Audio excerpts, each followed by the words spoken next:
നമസ്കാരം സുഹൃത്തുക്കളെ. നമ്മളെ ദളപതി വിജയ് തമിഴ്നാട്ടില് ബസ് യാത്രക്കാർക്ക് ഒരു പെരുമാറ്റ ചട്ടം നിർബന്ധമാക്കിയിരിക്കുകയാണ് അല്ലേ? അതെന്താന്ന് അറിഞ്ഞു കാണുമെന്ന് വിചാരിക്കുന്നു. ബസ്സിലെ യാത്രയ്ക്ക് ഇടയിലുള്ള ഈ മൊബൈൽ ഫോണിലെ സൗണ്ടുകളും അതേപോലെ തന്നെ ഈ റീൽസിനെ പറ്റി പറയേണ്ട ആവശ്യമില്ല. ബസ്സിൽ മൊത്തം റീൽസ്. പിന്നെ ട്രെയിനിൻ്റെ കാര്യം പറയണ്ട, ട്രെയിനിൻ്റെ കാര്യം പിന്നെ പറയാം. ബസ്സിലെ ഈ യാത്രയിൽ ഈ ഉള്ള മൊബൈൽ ഫോണിൻ്റെ ഉപയോഗം അതൊരു ഭയങ്കര ഇതാണ്. അപ്പോൾ ഹെഡ്സെറ്റ് ഉപയോഗിക്കുന്നതാണ് നമ്മളെ തമിഴ്നാട്ടിൽ നമ്മുടെ CM ആയ ജോസഫ് വിജയ് സാറ് പറഞ്ഞിട്ടുള്ളത്. അന്നേരം നന്നായി. കാരണം ഈ ബസ്സിൽ യാത്ര ചെയ്യുമ്പോൾ തമിഴ്നാട്ടിൽ ഞാൻ പോകുമ്പോൾ ഞാൻ കാണാറുണ്ട്. ഞാൻ തമിഴ്നാട്ടിൽ കോയമ്പത്തൂരിലേക്ക് പോകുമ്പോൾ നിരവധി ഞാൻ കേൾക്കാറുണ്ട്, കാണാറുണ്ട്. ഈ കോളേജ് ക്യാമ്പസ് മാത്രമല്ല, മറ്റുള്ളവരും എല്ലാം ഈ ഒരു മാത്രമല്ല ഈ വാർത്ത കാര്യങ്ങളും അതുപോലെ തന്നെ ഈ റിംഗ് ടോണുകളും ഒക്കെ. പിന്നെ അത് മാത്രമല്ല, ഫോണിൽ ഉച്ചത്തിലുള്ള ഫോൺ വിളി. അത് പറയുകയാണെന്നുണ്ടെങ്കിൽ പതുക്കെ പറഞ്ഞാൽ മതി, നാട്ടുകാർ മൊത്തം കേൾക്കും. എന്തെങ്കിലും കാര്യങ്ങൾ പറയുകയാണെന്നുണ്ടെങ്കിൽ അതെല്ലാം ബസ്സിൽ ഒരു ക്രമീകരണം വരുത്തിയത് നന്നായി അല്ലേ? പിന്നെ മാത്രമല്ല, നമ്മളെ ഈ ബസ്സിൽ യാത്ര ചെയ്യുമ്പോൾ നിരവധി ആൾക്കാർ അതിൽ പോകുന്നുണ്ടാവും. എല്ലാവർക്കും ഒരു ബുദ്ധിമുട്ടാകും. ചിലപ്പോൾ ചില ആൾക്കാർ ഹോസ്പിറ്റലിലെ കേസ്, ചിലപ്പോൾ നമ്മളെ ഈ കേരളത്തിൽ നിന്നൊക്കെ തമിഴ്നാട്ടിൽ പോയിട്ട് ട്രീറ്റ്മെന്റിനായിട്ടൊക്കെ പോകുന്നുണ്ട് ചില ആൾക്കാരൊക്കെ. ഞാനും പല ആൾക്കാരും അറിയാം, കോയമ്പത്തൂർ നമ്മളെ ഹോസ്പിറ്റലിലൊക്കെ പോയിട്ട് കണ്ണിന്റെ ടെസ്റ്റും അതുപോലെ തന്നെ പല കാര്യങ്ങൾക്കും പോകുന്ന ആൾക്കാരുണ്ടാവും.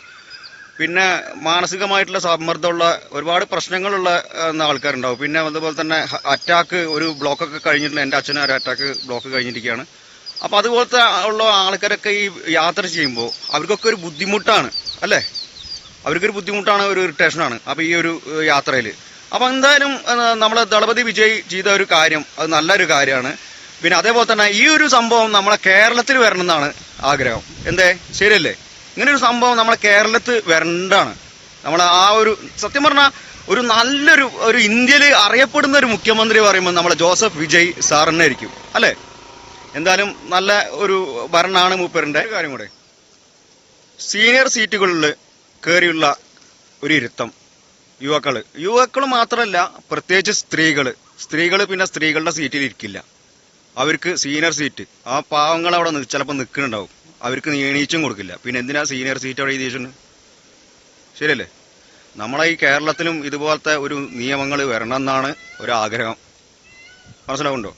ഈ ഫോണിന്റെ ഒരു സംസാരം എല്ലാവർക്കും നമ്മൾ ഒരു പബ്ലിക്കിൽ നമ്മൾ യാത്ര ചെയ്യുമ്പോൾ, ഈ യാത്രയിൽ പോകുമ്പോൾ ഈ റീൽസ് കാര്യങ്ങൾ, ഇപ്പൊക്കെ ഈ റീൽസാണ് എല്ലാവർക്കും. ഫോണിൽ ഇങ്ങനെ കുത്തിരി തുഴഞ്ഞ് കണ്ട് അത് പിന്നെ അതിനെ ചൊല്ലിയുള്ള സംസാരങ്ങളും ഫോൺ വിളി റിംഗ് ടോണും കാര്യങ്ങളും എല്ലാം ബുദ്ധിമുട്ടാണ്. ശരിയല്ലേ? ഒന്ന് ആലോചിച്ചൊക്കെ. പിന്നെ വേറെ, ബാംഗ്ലൂരിൽ മെയിനിലൊക്കെ കയറി കഴിഞ്ഞാൽ നമ്മളെ ഈ ട്രെയിനിലും ഒരു പരിഗണിക്കണം. ബാംഗ്ലൂരിലേക്കാണ് കയറി കഴിഞ്ഞാൽ, ട്രെയിനിൽ കയറി കഴിഞ്ഞാൽ നിങ്ങൾ കയറിയിട്ടുണ്ടാവും എന്ന് വിചാരിക്കണം. കയറിയിട്ടുണ്ടെങ്കിൽ എന്താണ് അവസ്ഥ? നേരം വെളുക്കുന്ന വരെ ഈ റിംഗ് ടോണും ഫോൺ വിളിയും കാര്യങ്ങളും റീൽസും സൗണ്ടും മാത്രമേ ഉള്ളൂ. ഒരു ഭാഗത്ത് ചിലപ്പോൾ ഈ പറയുന്ന പോലെ പല രോഗികളുണ്ടാവും, പല ബുദ്ധിമുട്ടുള്ള പല ആൾക്കാരുണ്ടാവും. അതൊക്കെ ഒന്ന് ക്രമീകരിച്ച് കഴിഞ്ഞാൽ, ഇനി ട്രെയിനിലത്തെ കൂടി ഒന്ന് ക്രമീകരിച്ച് കഴിഞ്ഞാൽ നന്നായിരുന്നു.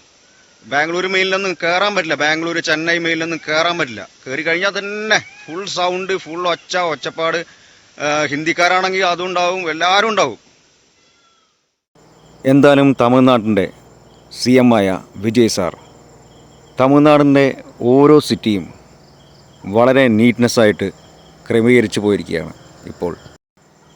മാത്രമല്ല, കൈക്കൂലിക്കെതിരെ, പാവങ്ങളിൽ നിന്ന് കൈക്കൂലി വാങ്ങുമ്പോൾ നിങ്ങൾ അണ്ണനാണ്, തമ്പിയാണ്, നിങ്ങളെ പയ്യനാണ് എന്ന് വിചാരിച്ച് എന്നെ വിളിച്ച് എൻ്റെ അടുത്തേക്ക് കാര്യങ്ങൾ പറഞ്ഞാൽ ഞാൻ നോക്കിക്കൊള്ളാം എന്നാണ് പറഞ്ഞിരിക്കുന്നത്. ഇങ്ങനൊരു മുഖ്യമന്ത്രി കിട്ടുമോ? പിന്നെ ഇത് പറയാതിരിക്കാൻ വയ്യ. നമ്മളെ പിഞ്ചു കുഞ്ഞുങ്ങൾക്ക് സ്കൂളിൽ ഭക്ഷണക്രമീകരണം മാറ്റം വരുത്തിയിരിക്കുകയാണ് നമ്മളെ വിജയ് സാർ. എന്തായാലും നമ്മളെ ജോസഫ് വിജയ് സാർ അടിപൊളി ഭരണമാണ്, സൂപ്പറാണ്, തകർക്കാണ്. വിജയ് സാർ പൊളിക്ക്.